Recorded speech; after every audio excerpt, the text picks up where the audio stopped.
અમદાવાદના ચંડોળા તળાવ વિસ્તારમાં બીજા તબક્કામાં ડિમોલિશનની કામગીરી આજે વહેલી સવારથી શરૂ કરવામાં આવી છે.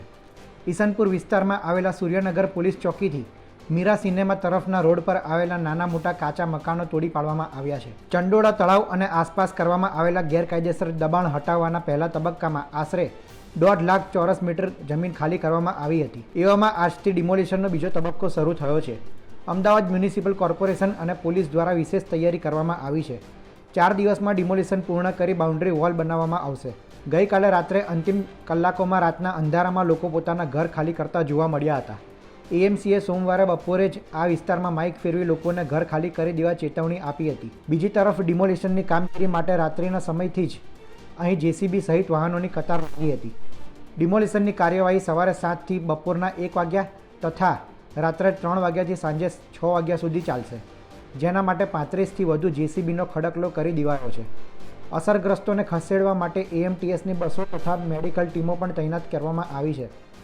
બીજા તબક્કાનું ડિમોલિશન 4 દિવસ સુધી ચાલશે. તે પછી કાટમાળ હટાવ્યા બાદ સરકારી જમીનની આસપાસ બાઉન્ડ્રી વોલ બનાવવામાં આવશે. ચંડોળા ડિમોલિશન ફેઝ 2ની કામગીરી માટે પોલીસ દ્વારા 3000 પોલીસ ઓફિસર અને કર્મચારીઓનો બંદોબસ્ત ફાળવવામાં આવ્યો છે.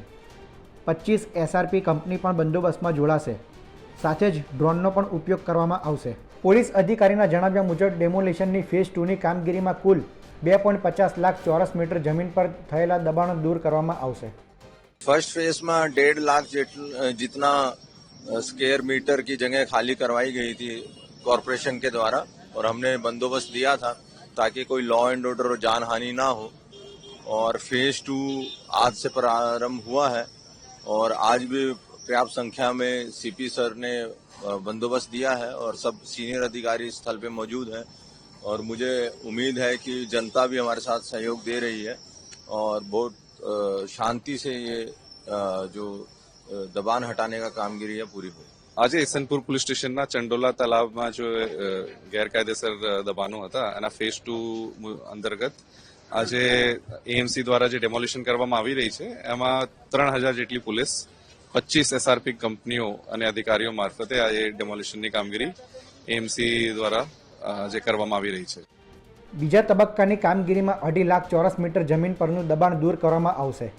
નોંધનીય છે કે ચંડોળા તળાવની આસપાસ રહેતા 200થી વધુ બાંગ્લાદેશીઓને ડિપોર્ટ કરાયા છે, જ્યારે હજુ અન્ય બાંગ્લાદેશીઓને ડિપોર્ટ કરવાની કામગીરી ચાલુ છે.